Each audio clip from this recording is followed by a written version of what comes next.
Muito bem, queridos estudantes, estamos de volta aqui para dar início a mais uma aula de física. Aqui quem fala com vocês é o professor Nelson Bezerra e agora nós vamos conhecer qual é o objeto de conhecimento e o detalhamento da nossa aula.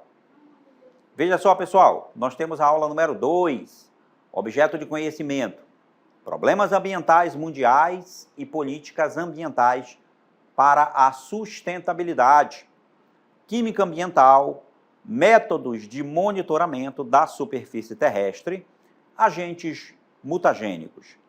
No detalhamento, nós vamos estudar a radiação eletromagnética. Muito bem, queridos estudantes, agora que nós já conhecemos o nosso conteúdo da aula, vamos então dar início a ela.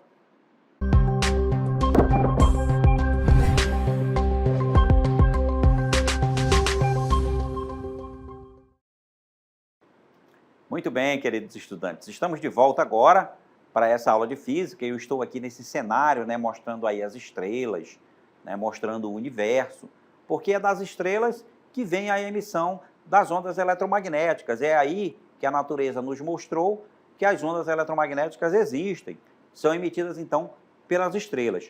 A mais notável de todas elas é exatamente a luz visível, porque é ela que faz com que nós enxerguemos os objetos, que nós temos aí o sentido da visão, que só funciona graças à luz, que é uma onda eletromagnética.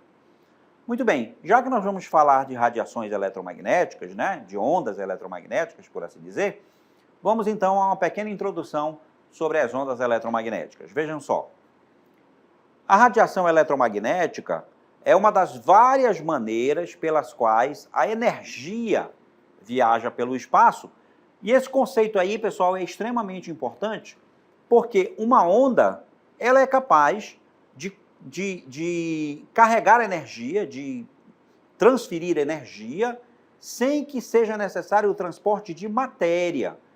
Então, as ondas têm essa propriedade super importante, que ela é capaz de transmitir energia sem o transporte de matéria, transportar energia sem transportar matéria.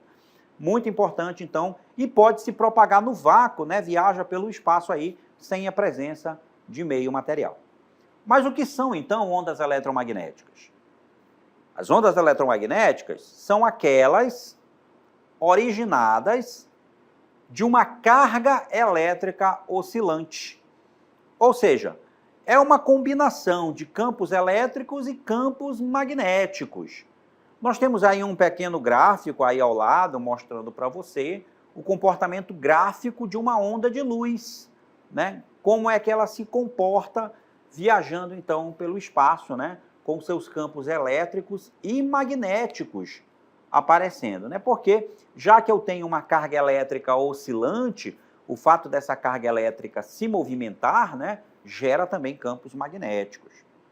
As ondas eletromagnéticas são compostas por ondas que oscilam perpendicularmente entre si. Uma das ondas é um campo magnético oscilante, a outra é um campo elétrico oscilante, Então, pessoal, quando a gente fala de carga elétrica oscilante, a gente tem que sempre perceber, sempre lembrar que uma carga elétrica, por si só, já gera um campo elétrico, e ela sendo oscilante, ou seja, ela está vibrando, oscilando, ela também produz um campo magnético. Daí o nome onda eletromagnética. As ondas eletromagnéticas, elas podem se propagar por qualquer meio e também na ausência de meio. Ou seja, elas também podem se propagar pelo vácuo, que é muito importante aí, uma diferença muito grande entre as ondas eletromagnéticas e as ondas mecânicas, é que as ondas mecânicas, elas precisam sempre, obrigatoriamente, de um meio material para sua propagação. Já uma onda eletromagnética, ela pode se propagar em meios materiais, mas também pode se propagar sem a presença de meio material, ou seja, pelo vácuo. E quando ela se propaga sem a presença de meio material, pelo vácuo, ela tem a velocidade de 3 vezes 10 à oitava metros por segundo, pessoal. Esse valor aí, que você vê denominado como C, é exatamente o valor da velocidade da luz e de qualquer outra onda eletromagnética se propagando no vácuo. É uma coisa incomum entre as ondas eletromagnéticas, né? É comum para todas, melhor dizendo. Todas as ondas eletromagnéticas no vácuo se propagam sempre com a mesma velocidade. E essa velocidade vale 3 vezes 10 à oitava metros por segundo. Para você ter uma ideia do quão é rápida a velocidade da luz, né, a luz é capaz de dar 8 voltas na Terra em apenas 1 segundo, né, de propagação. Já que ela é esse valor aí, que não é um valor muito do seu cotidiano, mas eu vou falar de uma maneira que você possa entender melhor. 300 mil quilômetros a cada segundo. A velocidade da luz se aproxima a 300 mil quilômetros por segundo, né? A luz emitida pelo Sol, por exemplo, e o Sol está a 11 bilhões de quilômetros da Terra, a onda que vem lá do Sol, ela chega na Terra depois de 8 minutos, para você ver o quanto é rápida a velocidade da luz e de qualquer outra onda eletromagnética quando se propaga no vácuo. Na presença de meio material, essa velocidade pode sofrer uma variação, pode ser um pouco menor, mas no vácuo tem esse valor aí, que é uma das principais constantes da física, a velocidade da luz, C igual a 3 vezes 10 à oitava metros por segundo. Muito bem. Como a luz é uma onda eletromagnética, e como nós estamos falando de onda, né, tanto faz ser eletromagnética quanto mecânica, tem algumas características que são comuns para todas as ondas, tanto faz ser mecânica quanto eletromagnética, que são exatamente as 3 características que a gente vai falar agora: período, frequência e velocidade. E você vai ver ao final que essas 3 grandezas que nós estamos falando aí, elas se relacionam entre si de uma maneira bem simples, né? Bem fácil de entender. Mas primeiro, a gente tem que definir o que é período, né, gente? Porque as ondas eletromagnéticas, elas são periódicas, ou seja, elas se repetem num certo intervalo de tempo. Uma onda, ela vai se repetindo num certo intervalo de tempo. E esse intervalo de tempo é chamado de período. E aí você tem que chama-se de período, e a gente representa aí pela letra T, da onda eletromagnética, o intervalo de tempo necessário para a onda caminhar um comprimento de onda. E aí daqui a pouquinho você vai saber o que é um comprimento de onda, que a gente também vai explicar esse elemento da onda. Mas comprimento de onda, só para adiantar você, é como se fosse uma oscilação completa da onda, porque ela se repete de tempos em tempos. Então ela vai tendo períodos, né? Por isso que a gente define o período de uma onda eletromagnética como sendo o tempo necessário para ela percorrer o seu próprio comprimento de onda. Agora, o que a gente chama de frequência? E aí a frequência se relaciona com o período de uma maneira bastante peculiar. Frequência de uma onda eletromagnética, que a gente pode representar como o inverso do período. Ela representa o número de períodos existentes na unidade de tempo. Então, pessoal, a frequência de uma onda é quantas vezes o fenômeno se repete na unidade de tempo, e essa unidade de tempo a gente pode representar por 1 segundo. Ou seja, quantas vezes a onda se repete em 1 segundo? Quantas vezes a oscilação se repete em 1 segundo? E a gente vai chamar isso aí de frequência. E a frequência vai ser o inverso do período aqui, ó. Como se relaciona então frequência e período? F é igual a 1 sobre T, ou ainda, né, eu posso dizer que o T, que é o período, é o inverso 1 sobre a frequência, né? Porque inverso na matemática é 1 sobre aquela grandeza. Então, aí a gente tem a relação entre frequência e período da onda. E aí, com essas definições de frequência e de período, a gente pode aqui já apresentar para você o que vai ser a velocidade de uma onda. Olha só, a velocidade de uma onda é calculada por essa expressão, que é uma expressão fundamental da ondulatória, a equação da velocidade de uma onda, onde estão relacionados velocidade, comprimento de onda, eu vou já explicar para você o que é, e frequência. Veja, se a gente representar por V a velocidade de propagação das ondas eletromagnéticas e o período por T e a frequência, claro, por F, né? A gente vai ter essa equação. Mas olha só, aqui a gente tem a representação de uma onda. E uma representação de uma onda com alguns elementos importantes para que a gente relembre. Amplitude. Amplitude aqui, ó, é a distância do ponto de equilíbrio da onda. Você percebe que a onda é perfeitamente simétrica, né? E essa linha do tempo que aparece aqui, essa reta do tempo, ela divide a onda exatamente no meio, olha só. E aí a gente pode identificar pontos de máximo, que a gente chama de crista, e pontos de mínimo, que a gente chama de vale, tá certo? E a amplitude é a distância do ponto de equilíbrio da onda até um ponto de máximo, que é uma crista, ou um ponto de mínimo, que é um vale. E o comprimento de onda, pessoal, é a distância entre duas cristas consecutivas, a gente representa pela letra grega lambda, ou a distância entre dois vales consecutivos, também é um comprimento de onda, ou ainda uma oscilação completa, como mostra aqui, ó, comprimento de onda. Que distância é essa? Desse ponto que está aqui até esse ponto aqui, ó.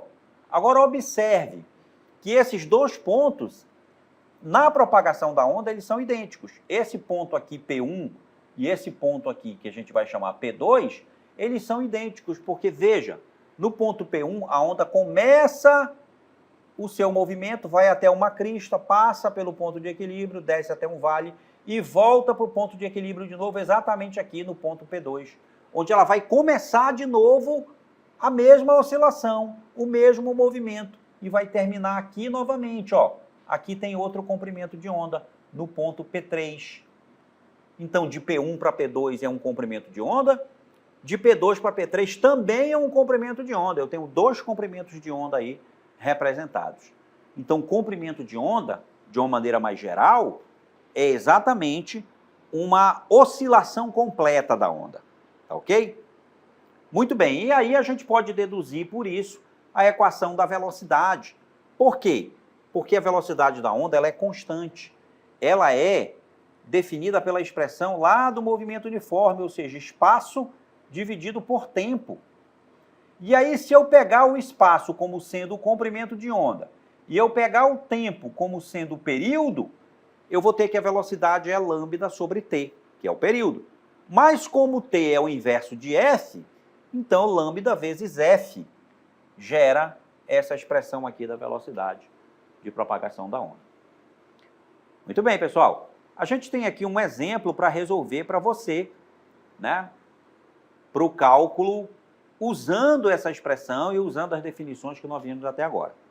Vamos ao nosso exemplo, então, sobre ondas. Uma determinada onda de radiação eletromagnética tem uma frequência igual a 1,5 vezes 10 a 14 Hz. Muito bem, ele me deu aqui a frequência da onda, né? Eu tenho, então, a frequência. Se eu tenho a frequência, eu posso conhecer o período. É só eu fazer o inverso desse valor. Ou seja, a frequência é uma alta frequência, né? 1,5 vezes 10 elevado a 14. E a unidade da frequência é o Hertz, que representa o inverso do segundo. Então, veja que é um número altíssimo, esse aí, 1,5 vezes 10 a 14, é um número muito grande. Então, essa onda tem uma alta frequência. É uma onda de frequência muito alta. E ela está se propagando com uma velocidade, também foi dada, 3 vezes 10 à oitava. É a luz, né? É uma onda que tem a mesma velocidade da luz, portanto, eu posso dizer que está se propagando aí pelo vácuo. E aí pergunta, qual é o comprimento de onda? Qual o comprimento de onda? Ou seja, qual é o lambda? E a gente, para resolver essa expressão, vai usar a equação que a gente acabou de ver, né, para a velocidade de propagação da onda. Ou seja, V é igual a lambda vezes F. Ou seja, como V aqui é C, C é lambda vezes F, né? Trocando V por C, porque a velocidade aqui é a da luz, a gente chama de C. A solução está aqui na próxima cartela, olha, os dados aí, a frequência 1,5 vezes 10 a 14. Eu tenho que a velocidade, que é o C, né? 3 vezes 10 a oitava, e a gente vai utilizar a expressão C igual a lambda F para resolver. Como eu estou interessado aqui no lambda, provavelmente, né, com certeza, aqui o lambda vai ser C dividido por F, ou seja, eu vou dividir a velocidade pela frequência para achar o comprimento de onda. É o que acontece aqui, ó, na próxima cartela para você observar. O comprimento de onda pela equação vai ser a velocidade C dividida pela frequência S. A velocidade é 3 vezes 10 elevado à oitava. O F é 1,5 vezes 10 a 14, tá? Que é a frequência. E eu vou fazer essa divisão, pessoal. Veja que o resultado é 2 vezes 10 a menos 6. Mas como a gente chega aí? Primeiro eu dividi isso aqui, ó. 3 dividido por 1,5 é uma conta fácil de fazer. 3 dividido por 1,5. 1,5 é a metade de 3, então o resultado é 2. Agora, gente, eu vou dividir as potências de base 10. Aí você tem que se lembrar lá da matemática de divisão de potência de base 10. Você conserva a base é 10, e você diminui os expoentes. É o expoente de cima menos o expoente de baixo, ou seja, 8 menos 14. Tá certo? E aí, pessoal, 8 menos 14 quanto é? Aí é uma subtração de números com sinais diferentes, né? Então, eu subtraio 8 de 14, o resultado é 6, mas o sinal que ganha é o sinal do maior número absoluto, ou seja, do 14. Como o 14 é negativo, então fica 2 vezes 10 a menos 6 metros. Porque o comprimento de onda, pessoal, como você viu lá, é uma distância. Comprimento de onda é uma distância. Portanto, a unidade de distância no Sistema Internacional de Unidades é o metro, certo? Então está resolvido aí. A gente encontrou então o comprimento de onda pela equação fundamental lá da ondulatória, né? V igual a lambda F. Muito bem. Vamos dar continuidade agora falando sobre o espectro eletromagnético. O que é então o espectro eletromagnético, gente? É uma representação de todas as ondas eletromagnéticas que existem na natureza. É o nosso espectro eletromagnético. Aí aparece para você, né, a infinidade, né, a quantidade de ondas que a gente tem na natureza. No espectro eletromagnético, podemos encontrar o intervalo completo de todos os possíveis comprimentos de onda da radiação eletromagnética. Então, aí eu tenho, nesse esquema, pessoal, os comprimentos de onda e as frequências, né, de cada uma das ondas que eu posso encontrar na natureza. Então, por exemplo, aqui, pessoal, olha só, eu tenho os raios gama. Veja que os raios gama são aquelas ondas que têm frequência altíssima, ou seja, 10 a 24, 10 a 22, 10 a 20, tudo é considerado raio gama. E aí, quando elas têm uma alta frequência, elas vão ter um pequeno comprimento de onda. O comprimento de onda é muito pequenininho. Veja que nos raios gama, que são nocivos à saúde, né, pessoal? Os raios gama são perigosíssimos para a saúde do ser humano. Então, vejam, por que eles são tão perigosos? Por causa da frequência. Olha só, é 10 elevado a 24 aqui. Ou seja, quanto maior a frequência da onda, mais energia ela tem. Então é uma onda de grande energia os raios gama. E se os raios gama atravessam, por exemplo, o corpo de uma pessoa, carregando tanta energia, pode causar algum dano, né, aos órgãos da pessoa, então são perigosos. Assim como são perigosos também os raios-x. Veja que a frequência do raio-x é 10 elevado a 18, tá certo? A gente tem os raios ultravioletas, que tem frequência de 10 a 16. A gente tem os raios infravermelhos, né?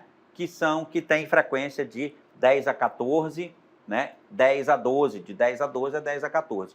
E aqui, gente, esse pedacinho que você vê entre os ultravioletas e os raios infravermelhos, esse pequeno pedacinho que está aqui, essa faixa muito pequena é o que a gente pode enxergar. Veja que a maior parte do espectro eletromagnético é invisível aos olhos de uma pessoa. Portanto, a gente enxerga só um pedacinho do espectro eletromagnético. A maior parte do espectro, os nossos olhos não conseguem enxergar. O espectro visível tem um comprimento de onda próximo de 10 a menos 7 metros. E uma frequência próxima de 10 elevado a 15, né, Hertz. Então, a gente tem aqui esse espectro visível. Aí tem as ondas de micro-ondas, ondas de FM, ondas de rádio, ondas de raio longas, né, que tem frequências já bem altas, né, 10 elevado a 2, frequências bem baixas, desculpem, 10 elevado a 2, 10 elevado a 0, que é o próprio 10, né, e tem grandes comprimentos de onda, né, que são 10 elevado a sexta, 10 elevado a oitava. E a gente tem também aqui um outro esquema mostrando as radiações eletromagnéticas, né, colocando aqui de uma maneira diferente, né, como essas que ela penetra na atmosfera da Terra, tá certo? E aí a gente tem algumas ondas nesse esquema que são mostradas aqui com frequências um pouco menores, né? Aqui, ó, começando por 10 a quarta, certo? São frequências de alguns objetos. Ondas de rádio, 10 a terceira, ondas de micro-ondas, né? 10 a menos 2, infravermelho, 10 a menos 5.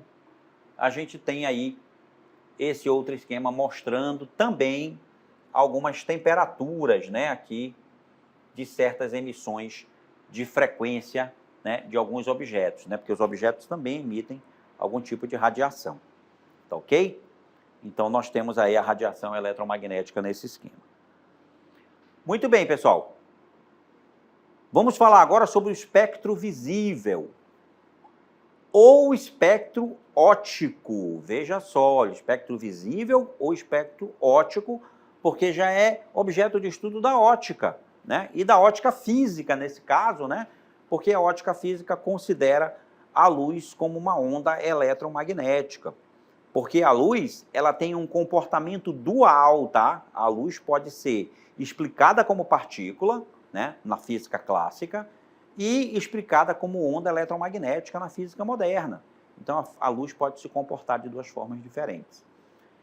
Esse espectro visível é a porção do espectro eletromagnético que eu mostrei ainda há pouco, cuja radiação é composta por fótons capazes de sensibilizar o olho humano de uma pessoa normal. Identifica-se a correspondente faixa de radiação por luz visível, ou simplesmente luz. Os comprimentos de onda nessa faixa de radiação estão compreendidos entre 380 nanômetro, nano é 10 elevado a menos 9, e 750 nanômetro. E vai desde a cor violeta até a cor vermelha. A gente tem uma tabela aqui mostrando o comprimento de onda para cada uma das cores fundamentais, né? Aquela que você vê aí no arco-íris. Você tem a cor violeta, azul, o ciano, verde, amarelo, laranja e vermelho. Veja que vai do violeta até o vermelho, né?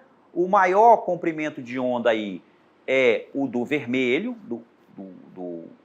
do violeta e o maior comprimento de onda do vermelho, né? Porque aí está 10 a menos 9, né? Então, na verdade, o maior número absoluto vai ser o menor, porque está elevado a menos 9. Muito bem, pessoal. Continuando, a gente vai falar agora da quantização de energia, a dupla natureza da luz, que eu já comentei aqui com vocês agora há pouco, falando do comportamento dual da luz.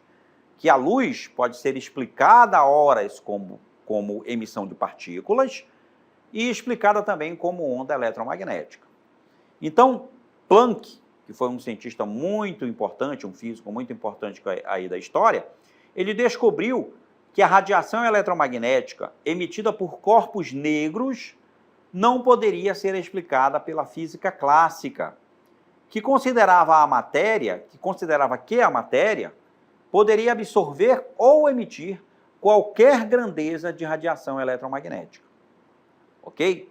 Planck observou que, na verdade, a matéria absorvia ou emitia energia apenas em múltiplos de números inteiros, do valor H vezes F. Esse H aí, pessoal, é uma constante que a gente chama constante de Planck. E o F é a frequência da onda, certo? Essa constante de Planck, ela vale 6,626 vezes 10 a menos 34 joule. Veja que tem unidade de energia aí. O joule é a quantidade de energia. E é uma quantidade de energia extremamente pequena. 10 a menos 34 é inimaginável o quanto é pequeno essa porção de energia aí, que é a constante de Planck. E o F é a frequência da luz absorvida ou emitida. E lembrem-se que a frequência da luz é alta, né? Em torno de 10 elevado a 15, né, Hertz. A descoberta de Planck sobre a radiação eletromagnética ser quantizada mudou para sempre a ideia de que a luz se comporta puramente como uma onda. Na verdade, a luz mostrou ter tanto as propriedades de onda quanto as propriedades de partícula, e daí vem seu comportamento dual. E aí também vem a ideia do fóton. O fóton é a partícula elementar ou quântum da luz. Os fótons podem ser absorvidos ou emitidos por átomos e moléculas, tá certo? Então, o fóton é uma partícula de luz, né? É uma quantidade, um quântum da luz. Quando um fóton é absorvido, sua energia é transferida para tal átomo ou molécula. Quando um átomo ou molécula perde energia, ele ou ela, né, emite um fóton que carrega uma energia exatamente igual à perda de energia do átomo ou molécula. E aí a gente tem esse esquema aí mostrando para você, por exemplo, que quando um átomo absorve um fóton, ele absorve aquela energia. Quando ele perde um fóton, ele perde aquela energia. Então, a gente tem esse esquema aí mostrando isso aí para você. Essa relação é dada pela famosa equação de Planck. E aí nós temos a equação de Planck, em que a energia é H vezes F, a energia absorvida ou cedida pela molécula. E aí você tem aí que a energia em joule, constante de Planck e a frequência do fóton.